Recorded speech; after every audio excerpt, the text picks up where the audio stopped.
Sócrates nasceu em Atenas no ano 470 a.C., em tempos de glória democrática. Filho de um escultor e de uma parteira, foi soldado, escultor, senador e, a partir da maturidade, filósofo. Alegando que desde criança ouvia a voz de Deus instigando-o ao ofício da filosofia, Sócrates passou a perambular pelas ruas de Atenas, feito um pregador laico, na missão de ajudar as pessoas a descobrir nelas mesmas o conhecimento que as conduziria à virtude. Sem cobrar dinheiro algum, aberto a quem quisesse ouvi-lo, ricos ou pobres. A pergunta essencial de Sócrates era: o que é a essência do homem? E ele respondia: o homem é a sua alma. Alma como razão, o eu consciente, a consciência intelectual e moral, o que distingue o ser humano de todos os outros seres da natureza. Sócrates e os filósofos sofistas abandonaram a preocupação dos filósofos pré-socráticos em explicar a natureza e se concentraram na problemática do homem. No entanto, contrário aos sofistas, Sócrates se opunha ao relativismo dos seus valores. Os sofistas formavam um grupo à parte de uma espécie de retóricos de aluguel. Valendo-se da arte da argumentação, eles relativizavam a ética e a moral, defendendo o que e a quem quer que fosse, desde que bem remunerados. A eles, Platão chamou de impostores e malabaristas de argumentos. Sócrates não deixou nenhum escrito, e tudo o que se sabe de suas ideias está nos textos militares de Xenofonte, nos textos cômicos de Aristófanes e principalmente nos textos filosóficos de Platão, o seu melhor discípulo. Platão o transformou em protagonista em O Banquete, Apologia de Sócrates, Alcebíades I, Teeteto, Fédon e A República, entre outros. Sócrates acreditava que todos já nascem com conhecimento e que cabia ao mestre realizar o parto desse conhecimento. Ele entendia que só o conhecimento que vem da alma é capaz de revelar o verdadeiro discernimento do que é justo, bom e certo. Para partejar esse conhecimento, Sócrates aplicava um método dialógico que ele chamou de maiêutica, termo do latim obstetritiaorum, funções da parteira, em clara referência à sua mãe. Ele dizia que assim como sua mãe ajudava a trazer à luz a vida, o filósofo ajuda a trazer à luz a verdade. Basta usar a razão. No começo do diálogo, Sócrates se posicionava como se não soubesse de nada do assunto e dava início ao colóquio com uma pergunta ao seu ouvinte, que a respondia com seu próprio jeito de pensar. O mestre, então, fazia de conta que aceitava o seu ponto de vista. Porém, com um senso de humor que desorientava o interlocutor, a chamada ironia socrática, ele contra-argumentava e buscava convencer o ouvinte da esterilidade e contradições de suas reflexões, levando-o a admitir o seu equívoco e o seu desconhecimento. As perguntas feitas por Sócrates são próprias da chamada dialética socrática, isto é, do exercício de contrapor argumentos contrários. Basicamente, o método dialético apresenta 3 elementos: a tese, a antítese e a síntese. A tese é uma afirmação. A antítese é uma oposição a essa afirmação. Como a própria palavra diz, antitese. E no embate entre tese e antítese surge então o terceiro elemento, a síntese, que é o resultado do raciocínio. Prevalência do intelecto sobre a opinião. O propósito desse rol de perguntas vinha da crença de Sócrates de que só existe uma maneira de conhecer a verdade: conhecendo-se a si mesmo. É famosa a sua frase, conhece-te a ti mesmo, inspirada na inscrição no oráculo de Delfos, centro sagrado de consultas aos deuses gregos. Para Sócrates, só quem conhece a si mesmo é que sabe que não sabe. A grande virtude, segundo ele, é saber que não sabe.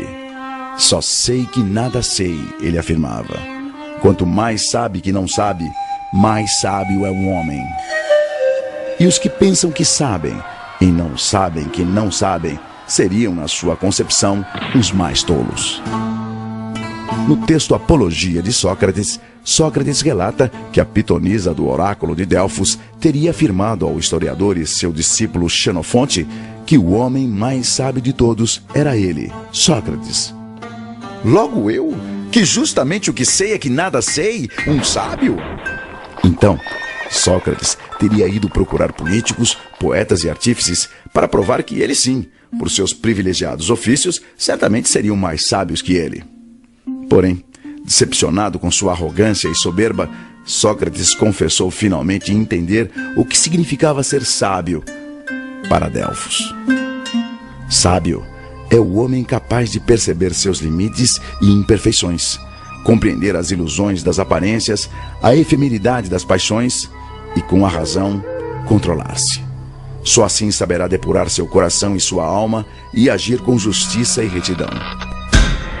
A crítica àquelas 3 categorias de cidadãos pesquisados por Sócrates resultou em ódio e vingança dos seus desafetos, culminando em sua condenação à morte por envenenamento por cicuta, promulgada por um tribunal.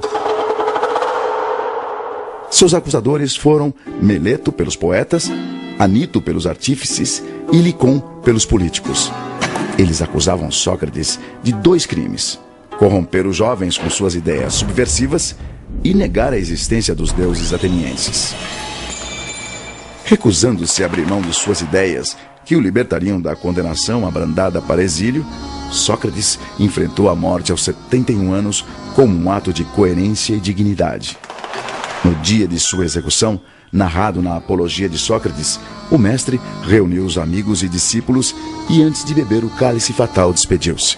Se de fato é como um sono, a morte seria um maravilhoso presente, porquanto todo o tempo se resume a uma única noite.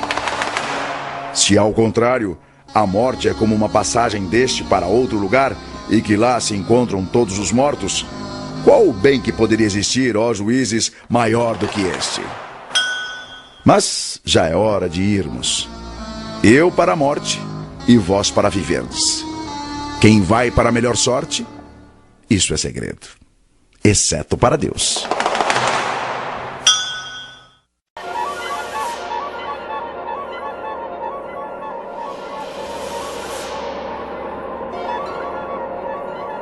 Corria o século 400 a.C.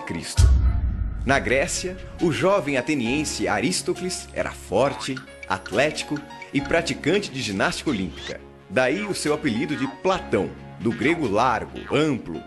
Dizem que inventado por seu treinador Ariston de Argos.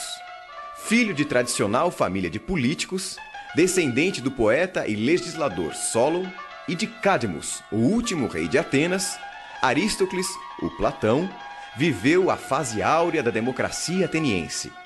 Recebeu esmerada educação com vistas à prática política. Porém, as alternâncias de facções no poder o fizeram prudentemente manter-se à distância de cargos públicos, enquanto formulava, entre outras coisas, a sua teoria do governante filósofo. Teoria que por 3 vezes ao longo da sua vida ele tentou, sem sucesso, persuadir os soberanos de Siracusa a colocar em prática, até ser preso e vendido como escravo em Engina, resgatado na última hora por amigos. Além de também se dedicar à pintura e à poesia, Platão escreveu textos corais e tragédias para teatro, hoje perdidos, só abandonando a dramaturgia aos 20 anos, quando se tornou o mais dedicado discípulo de Sócrates, na época com idade de 60 anos. 2 décadas mais tarde, Platão fundou a sua própria academia, nos arredores de Atenas, inspirada nas chamadas comunidades pitagóricas. Considerada por muitos a primeira universidade, a Academia de Platão ensinava filosofia e matemática, inclusive para as mulheres, um avanço para a época. E abrigou como professor durante 20 anos o filósofo Aristóteles. Do talento literário para as artes cênicas, provavelmente originou-se o seu gosto pelo diálogo, formato que definiu o seu legado de mais de 35 escritos filosóficos. Na maioria deles, seu mestre Sócrates aparece como protagonista, debatendo diferentes temas com diferentes interlocutores, cujos nomes dão título aos diálogos. No diálogo Teeteto, por exemplo, o interlocutor de Sócrates é um jovem matemático de nome Teeteto. com quem o mestre discute a definição de ciência, a distinção entre opinião e conhecimento e o papel da percepção sensível na aquisição do saber. Os diálogos de Platão são divididos em 3 fases. A primeira representa a filosofia de Sócrates, mais dedicados à virtude e à ciência. Na segunda e terceira fase, ainda que Sócrates continue como protagonista, acredita-se que ali estão as próprias ideias de Platão. E finalmente, nos chamados Diálogos da Velhice de Platão, entre 361 e 347 a.C., percebe-se outra influência, a de Aristóteles.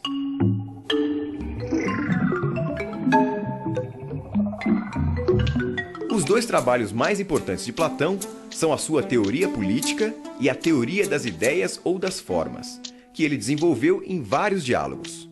Na sua Teoria Política, Platão concebe uma polis, uma cidade ideal, de vida fraterna e justa. Nela existem apenas 3 categorias de cidadãos. Cada um desempenha uma única tarefa, aquela para a qual é melhor dotado por natureza. A educação, em grego paideia, seria o meio de selecionar as aptidões de cada um, conforme a tendência do cidadão. Se sua alma tivesse apetite e sua virtude fosse a temperança, seria trabalhador. Para a alma com coragem e valor, guardião.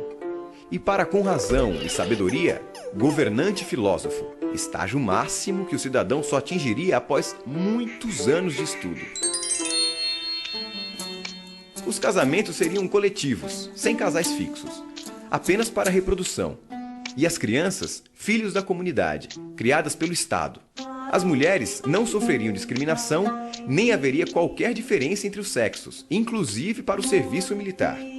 O interesse maior seria sempre o da comunidade. Já a teoria das ideias, ou teoria das formas, de Platão, é apresentada através de uma alegoria ou mito no diálogo A República. O famoso mito da caverna é uma metáfora sobre a ilusão do mundo sensível, isto é, aquele apreendido pelos sentidos, em contraposição ao mundo inteligível, o apreendido pelo intelecto. Imagina homens numa morada subterrânea, em forma de caverna, com uma entrada aberta à luz. Desde a infância, de pernas e pescoços acorrentados. Não podem mexer-se, nem ver senão o que está diante deles.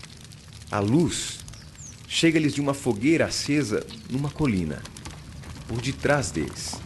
Entre o fogo e os prisioneiros passa uma estrada e um pequeno muro, por onde homens transportam objetos de toda espécie.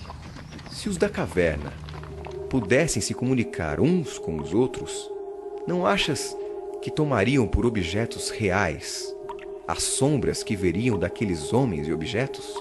Tais homens não atribuirão realidade, senão as sombras? Sócrates conta ainda que certo dia um desses prisioneiros foge da caverna, quase cegando com o sol lá fora. Aos poucos, porém, ele se acostuma e acaba extasiado com a verdadeira forma das coisas, das quais antes só enxergava as sombras.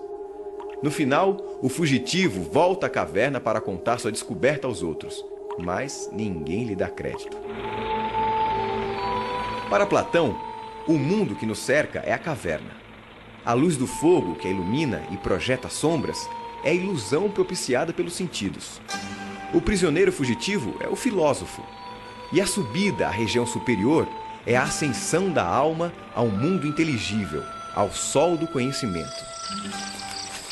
Platão acredita que tudo o que existe no mundo sensível, de pessoas a animais, de conceitos abstratos, como por exemplo o bom, o belo, a vagalumes, tudo mesmo existe antes em um mundo inteligível, ideal, onde fica a sua ideia perfeita correspondente.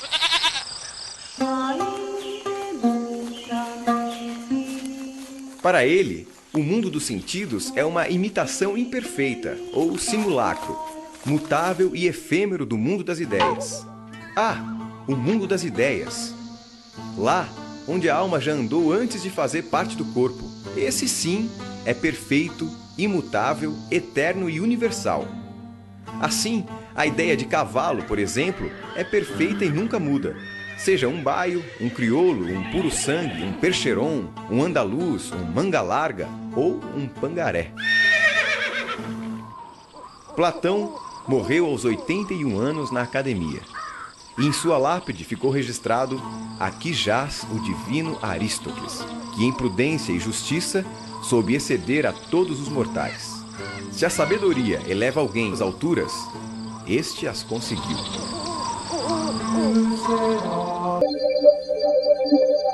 Diferente de Sócrates e Platão, o filósofo Aristóteles não nasceu em Atenas, mas em Estagira, na Macedônia, e morreu aos 62 anos. Conhecido como Estagirita, era filho de Nicômaco, médico e amigo do rei Amintas II da Macedônia. E beneficiou-se dessa amizade paterna, escolhido mais tarde tutor do neto de Amintas, filho de Felipe, Alexandre Magno. Aos 18 anos, Aristóteles mudou-se para Atenas, atraído pela Academia de Platão, onde foi brilhante aluno e professor de retórica por 2 décadas até a morte de seu mestre. Em 335 a.C., seu discípulo Alexandre subiu ao trono e Aristóteles voltou a Atenas para fundar a sua própria escola, o Liceu, também chamado de Escola Peripatética ou Peripatos. Peripatos designava os jardins do Liceu, onde Aristóteles ministrava suas aulas enquanto caminhava com seus alunos denominados peripatéticos, isto é, os que passeiam. A Academia de Platão estimulava o ensino da matemática. O Liceu de Aristóteles focava as ciências naturais, oferecendo aos alunos, inclusive, um museu com acervo de fauna e flora das longínquas regiões conquistadas por Alexandre. O Liceu contava ainda com uma das maiores bibliotecas do seu tempo, paradigma da célebre Biblioteca da Alexandria. Criador de uma linguagem técnica ainda contemporânea, Aristóteles foi o grande sistematizador, categorizando, classificando, ordenando os conhecimentos de biologia, zoologia, física, história natural, poética, psicologia, a ética, teoria política, estética e metafísica. Aristóteles escreveu 120 obras, das quais sobreviveram 40, com destaque para 7.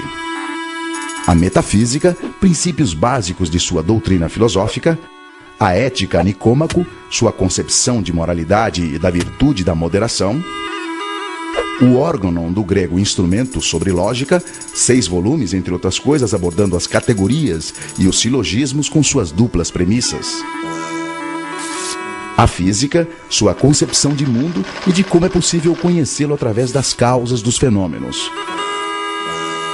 a poética, fundamentos da estética e o conceito de catarse, purificação via descarga emocional provocada pela tragédia dramatúrgica; a retórica, segundo ele, a outra face da dialética; e, finalmente, a política, organização social para a felicidade, uma vida de prazeres, mais uma vida de honra, mais uma vida de filosofia.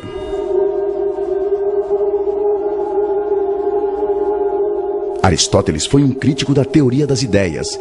Ele não acreditava num mundo de ideias à parte, com as formas ideais das coisas, nem que o que se via no mundo real fosse cópia imperfeita ou simulacro de um mundo das ideias. Para ele, as ideias das coisas estavam justamente dentro das coisas, nas suas próprias características. Ao contrário de Platão, ele entendia que a ideia cavalo, por exemplo, era um conceito criado pelos homens.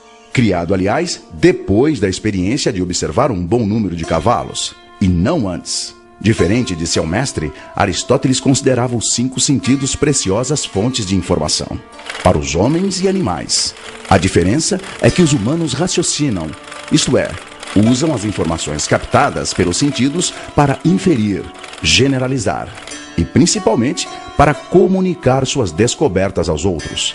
Graças à linguagem, muito importante para Aristóteles, pois permite transmitir o conhecimento de geração a geração. Quando alguém diz, por exemplo, a parede da sala de aula é branca, só essa descrição da característica do objeto já revela 2 habilidades. Uma, da percepção visual, outra, da percepção mental. Revela, na mesma parede, o igual e o diferente. Parede indica que eu conheço outras paredes, por isso sei que esta é uma delas. Branca indica que existem outras cores de parede, por isso digo, esta parede, a da sala de aula, é branca e não azul. Com seu espírito de bibliotecário da natureza, Aristóteles constatou que todos os seres do mundo têm semelhanças entre si, que a natureza apresenta padrões e que dentro desses padrões há uma hierarquia dos seres. Ele descobriu que tudo que existe se classifica em vivo, animado, e em não vivo, inanimado. Os vivos se dividem em animais e vegetais, e os animais, por sua vez, em racionais e irracionais, etc, etc. Graças à determinação das propriedades em comum a grupos de seres, pode-se conhecer, segundo Aristóteles, a essência dos seres, e distinguir o que é essencial, isto é, o que não muda nunca, como racionalidade, por exemplo, do que é acidental, isto é, pode mudar, que não afeta a essência. Cabelo cacheado, por exemplo, acidental. Esta metodologia aristotélica de agrupar por semelhanças e diferenças serve até hoje de base para a produção do conhecimento, especialmente nas ciências naturais. Aristóteles entendia que todas as coisas da natureza têm a possibilidade de concretizar determinada forma, que a substância das coisas se esforça por concretizar uma possibilidade, o potencial que lhe é inerente. Assim, para o filósofo, toda mudança na natureza é uma transformação da matéria de potencial para real. Por exemplo, o ovo e a galinha. Um ovo de galinha tem o potencial de virar uma galinha e jamais será um ganso. Não é inerente ao ovo de galinha vir a ser um ganso. Dessa forma, na metafísica de Aristóteles, tudo é movido por uma força que efetiva a potencialidade dos seres. Tudo é movido pelo motor primeiro, que é imóvel.